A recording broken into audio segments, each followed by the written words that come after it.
L'administration Trump a annoncé quelque chose de fou.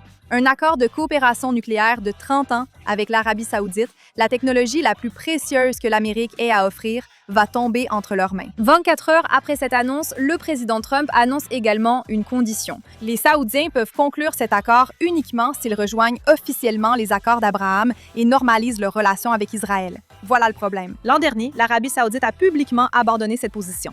Elle a critiqué les Émirats arabes unis pour avoir normalisé avec Israël, s'est rapprochée de l'Iran et affirmé qu'aucun accord nucléaire ne justifiait de compromis sur la Palestine. Alors, pourquoi? Est-ce que Donald Trump conditionnerait l'offre la plus précieuse sur la table à quelque chose que l'Arabie saoudite vient tout juste de rejeter? Cela n'a de sens que s'il se passe quelque chose d'important. Aujourd'hui, nous allons analyser ce qui vient d'arriver et pourquoi cela pourrait être une idée de génie, et ce que cela révèle sur la façon dont l'Amérique peut rester influente au Moyen-Orient sans engager ses soldats dans la prochaine guerre. C'est Meet Your Occasion sur GNS TV. Allons-y. Au cours des derniers mois, il est devenu évident pour le monde entier à quel point le Moyen-Orient est important pour la sécurité économique. Ainsi, une course a commencé pour gagner la faveur des principaux acteurs. L'Arabie saoudite, qui a une grande influence régionale, est soudainement devenue très importante. Celui qui développera le programme nucléaire saoudien influencera le royaume pour un siècle. Les accords sur les réacteurs impliquent fourniture, maintenance, ingénierie, formation et régulation. C'est essentiellement une relation garantie pour un siècle, et c'est quelque chose que les États-Unis veulent vraiment. Mais ils ne sont pas les seuls. La Russie et la Chine sont également en course pour devenir ce partenaire. La Russie construit des réacteurs en Égypte et Turquie, tandis que les entreprises nucléaires chinoises développent des projets dans le Golfe. Si la Russie conclut avec l'Arabie saoudite avant les autres, Moscou détiendra alors les clés de l'Arabie saoudite et de son infrastructure énergétique pour les 100 prochaines années. Des ingénieurs russes dans les installations saoudiennes, une supervision russe des infrastructures critiques, un levier de pression russe sur le royaume. Et nous savons tous ce que cela signifie. C'est pareil avec la Chine d'ailleurs. Pékin a négocié en 2023 le rapprochement Iran-Arabie saoudite et se positionne comme le nouvel arbitre sécuritaire du Golfe. Pour les États-Unis, la question n'est pas seulement l'accès de l'Arabie saoudite au nucléaire. Il s'agit de déterminer si l'Amérique, la Russie ou la Chine façonneront l'avenir de l'Arabie saoudite, donc du Moyen-Orient. La fenêtre d'opportunité se referme vite. Trump a agi car il n'avait pas le choix. Pourquoi l'Arabie saoudite aurait-elle besoin de la technologie nucléaire? D'abord parce que leur économie s'effondre. Vision 2030. Le vaste projet de diversification qui était censé transformer l'Arabie saoudite d'un État pétrolier en une économie moderne est en train de stagner. Au premier trimestre 2026, ils ont enregistré un déficit budgétaire de 34 milliards de dollars. Les prix du pétrole ne leur assurent plus le même confort. Ils doivent construire des usines de dessalement, centres de données et zones industrielles, ce qui demande de l'énergie, et le nucléaire peut vraiment les aider. Mais ce n'est qu'une partie de l'aspect économique. Le vrai problème, c'est l'Iran, comme toujours. En 2022, le prince héritier saoudien Mohammed Ben Salman l'a clairement dit, et je cite, « Si l'Iran obtient une arme nucléaire, nous en aurons une aussi. » Il exprimait un scénario au Moyen-Orient qu'il voit se profiler, où si l'Iran s'arme, l'Arabie saoudite fera de même par nécessité. Bien sûr, c'est quelque chose contre lequel les États-Unis luttent. Ils ne veulent pas que l'Iran ait un programme nucléaire, mais comme cela ne s'avère pas être un processus facile et fluide, ils ne misent pas tout sur la guerre. L'Arabie saoudite se sent encerclée. Ils sont entourés de groupes soutenus par l'Iran. Les Houthis au Yémen qui tirent des missiles sur leurs installations pétrolières, le Hezbollah au Liban, des milices en Irak, tous armés et financés par l'Iran et ont besoin d'une meilleure dissuasion. Ils comptaient sur les États-Unis, mais cela ne suffit plus. En 2023, ils ont tenté la voie chinoise. Pékin a servi d'intermédiaire pour un accord avec l'Iran afin de rétablir les relations diplomatiques. Après des décennies d'inimitié, ils se serrent la main. L'Arabie saoudite pense que cela pourrait mettre fin au conflit et que Pékin pourrait devenir le nouveau garant de la sécurité. Mais que s'est-il passé? Les armes iraniennes affluaient toujours vers les Houthis et les attaques contre la navigation dans le Golfe se poursuivaient. Pékin peut faciliter des pourparlers de paix, mais ils ne peuvent pas défendre contre les missiles. Et Pékin ne peut pas partager les renseignements. Et Pékin ne peut pas intégrer les défenses aériennes avec les systèmes d'alerte précoce. Donc, en 2025, l'Arabie saoudite se retrouve vraiment dans une impasse. Ils ont besoin de technologies nucléaires, de systèmes de défense, de partenariats économiques et d'intégration aux réseaux commerciaux mondiaux, ce que ni l'Iran ni la Chine ne leur offrent. Ils restent donc isolés et désespérés. En avril 2026, les choses commencent à changer. Après les opérations militaires des États-Unis et d'Israël contre l'Iran, Téhéran a mené sa plus grande attaque directe contre l'Arabie saoudite depuis les missiles Scud de Saddam Hussein en 1991. Des missiles iranais frappent les installations pétrolières saoudiennes, causant des dizaines de milliards de dollars de dégâts. Et la réaction de l'Arabie saoudite? Publiquement, elle se contente de condamnations rituelles de l'Iran. Il convoque l'ambassadeur iranien pour une réunion et refuse une riposte militaire, ce qui est notable. Le matin suivant le cessez-le-feu, la ministre iranienne des Affaires étrangères a appelé les dirigeants de 5 États du Golfe. Seule l'Arabie saoudite a répondu à l'appel et seuls les Saoudiens ont décroché. Ils agissent évidemment pour soutenir la Palestine et s'opposent à Israël et aux escalades. Ils constatent la situation aux Émirats arabes unis, protégés par le renseignement israélien, tandis que les systèmes de défense américains assurent la sécurité des installations pétrolières saoudiennes. Ils savent que le réseau des accords d'Abraham pourrait fonctionner et les défendre en temps réel. L'Arabie saoudite a annoncé qu'elle ne riposterait pas pour protéger ses usines de dessalement, mais la réalité est différente. L'Arabie saoudite sait qu'elle doit dépendre du réseau israélo-américain, auquel elle s'oppose publiquement. Les infrastructures critiques sont protégées par le partenariat qu'elle refuse de rejoindre. Et Trump le sait. La preuve que l'Arabie saoudite a vraiment besoin de ce qu'Israël et l'Amérique offrent et que le partenariat qu'elle évite est essentiel à sa survie. Trump a examiné la situation et a vu un moyen de pression. L'Arabie saoudite dit qu'elle ne veut pas travailler avec Israël. L'Arabie saoudite doit collaborer avec Israël pour son économie, sa sécurité et sa survie. Elle pourrait être protégée par un système qu'elle refuse de rejoindre publiquement et reçoit déjà, via des intermédiaires américains, des renseignements qu'elle pourrait obtenir directement d'Israël. Isolée de certaines routes commerciales mondiales, il pourrait y accéder via les ports et corridors israéliens. La proposition de Trump est simple. Je sais ce dont vous avez vraiment besoin, pas ce que vous affirmez vouloir publiquement. Des réacteurs nucléaires, des systèmes de sécurité intégrés, des partenariats économiques, l'accès aux renseignements et à la technologie israélienne que vous n'obtenez aujourd'hui que via Washington. L'ensemble, vous pouvez l'avoir, en totalité. Mais le prix à payer, c'est de rejoindre officiellement et publiquement les accords d'Abraham et d'ouvrir une nouvelle voie pour le Moyen-Orient. Fini les faux semblants. Vous vous engagez dans un partenariat dont vous auriez pu bénéficier il y a longtemps et dont nous profitons tous. C'est un levier brillant car il répond à leurs besoins sans menacer leurs intérêts. Ils le paient par des concessions politiques et sortent de l'impasse, mais ne peuvent pas conclure un accord avec Israël. Les Saoudiens y sont presque totalement opposés, mais pourraient l'accepter en échange de garanties de sécurité et de leur domination au Moyen-Orient. Que propose Donald Trump? Accord 123, issu de la loi sur l'énergie atomique, est un traité où les États-Unis fournissent technologies nucléaires, réacteurs et combustibles. En échange, l'Arabie saoudite accepte de ne pas enrichir d'uranium ni retraiter le plutonium sur son sol. Voici pourquoi c'est important. L'enrichissement de l'uranium est le procédé technique qui permet de séparer les isotopes de l'uranium. Si vous enrichissez l'uranium à de faibles niveaux, disons entre 3 et 5 vous alimentez des réacteurs. Vous disposez alors d'une grande quantité d'énergie, mais vous n'avez pas de véritable capacité d'armement nucléaire. Lorsque vous l'enrichissez à 90 c'est là que vous fabriquez des armes nucléaires. Seuls 5 pays dans le monde enrichissent de l'uranium sans posséder d'armes nucléaires. Et c'est intentionnel, car une fois que vous maîtrisez la technologie, la fabrication d'armes nucléaires n'est plus qu'à une décision près. L'accord de Donald Trump prévoit 2 ans d'études pour évaluer la viabilité économique d'une usine d'enrichissement en Arabie saoudite. Si elle l'est, le pays ne peut enrichir l'uranium seul pendant 10 ans. Mais il y a un problème. L'accord n'oblige pas l'Arabie saoudite à signer le protocole additionnel, accord qui accorde aux inspecteurs le droit de fouiller partout, à tout moment et sans préavis. Sans ce protocole, les inspecteurs ne peuvent vérifier que les sites déclarés par l'Arabie saoudite, laissant possible la dissimulation d'installations secrètes. Et c'est tout le pari. Donald Trump parie que l'engagement de l'Arabie saoudite envers les accords d'Abraham, formels, publics, les liant à Israël et aux idéaux occidentaux, vaut plus que les garanties sur l'enrichissement.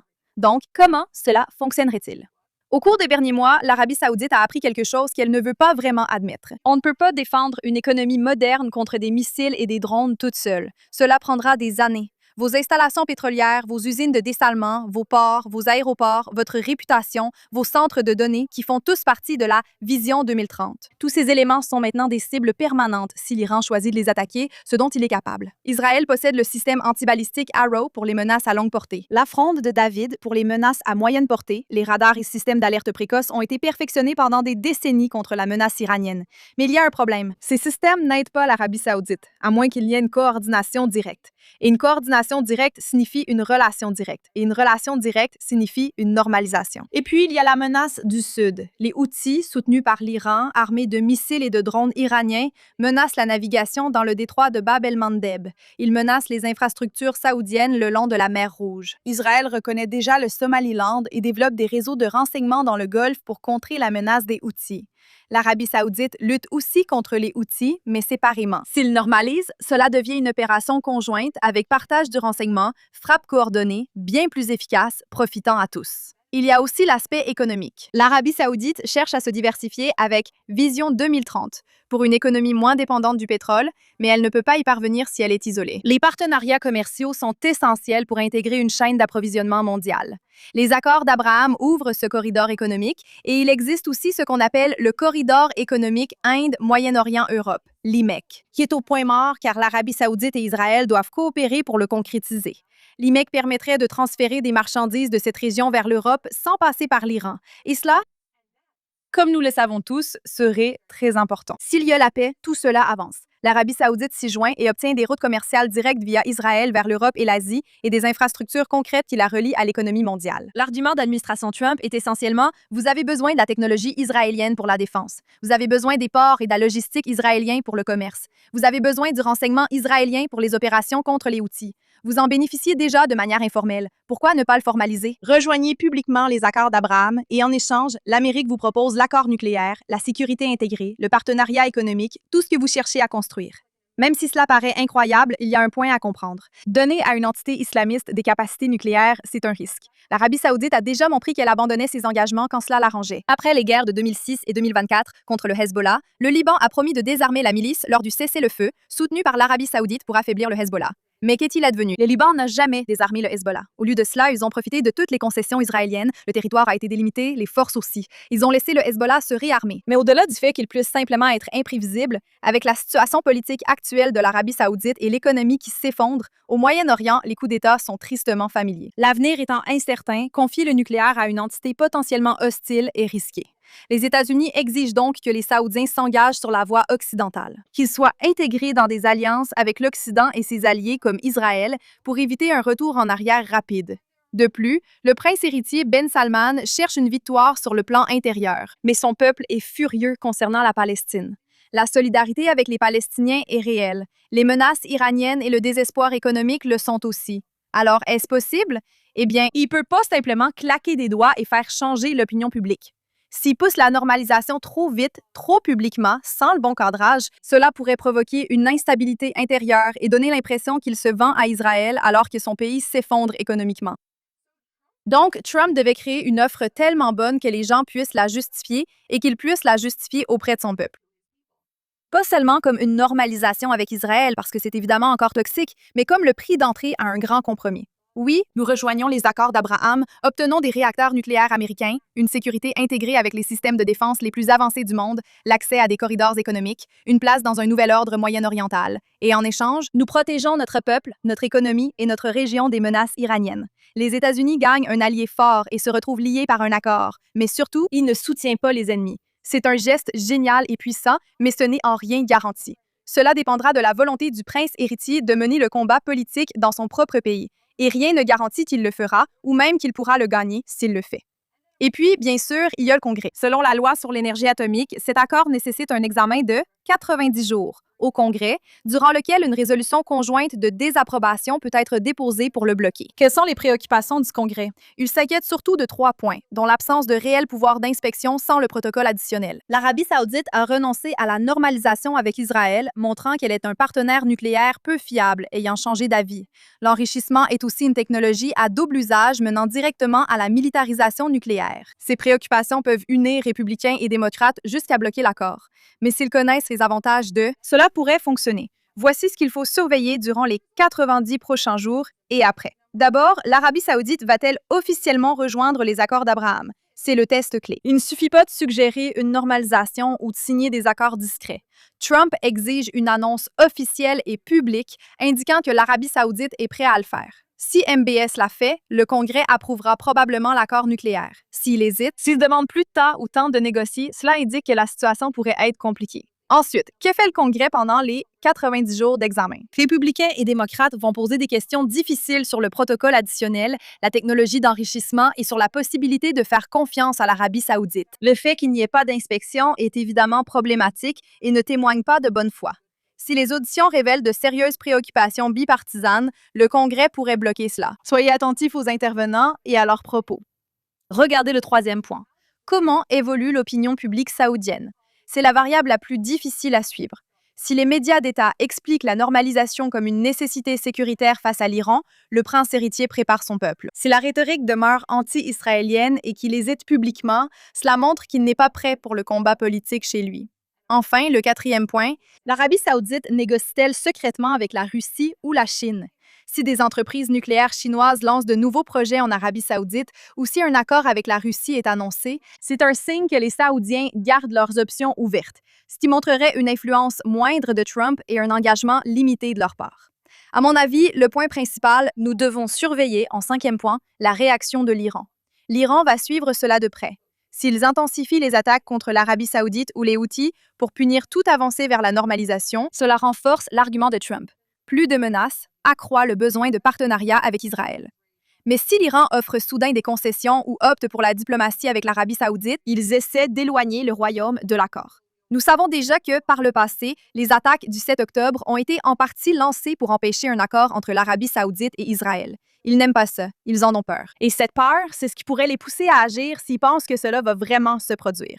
D'autres éléments peuvent aussi avoir un impact, comme les déclarations publiques d'Israël. Ils auront leur propre avis sur cet accord. Ils voudront des conditions strictes concernant l'enrichissement. Ils exigeront des garanties de sécurité de l'Arabie saoudite.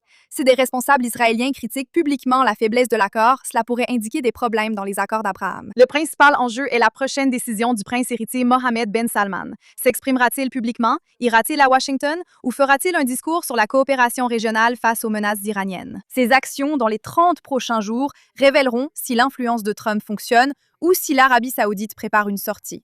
Trump mise actuellement sur 3 éléments, pensant que les incitations l'emportent sur l'idéologie. La crainte de perdre le soutien américain l'emporte sur celle de l'opinion publique. Quand on offre à un pays ce dont il a désespérément besoin et non ce qu'il dit vouloir, il fait le choix difficile et s'engage. Il parie que les réacteurs nucléaires, la sécurité intégrée, le partenariat économique, l'accès à la technologie, la capacité de vaincre l'Iran suffisent à pousser le prince héritier Mohammed Ben Salman à mener le combat politique chez lui.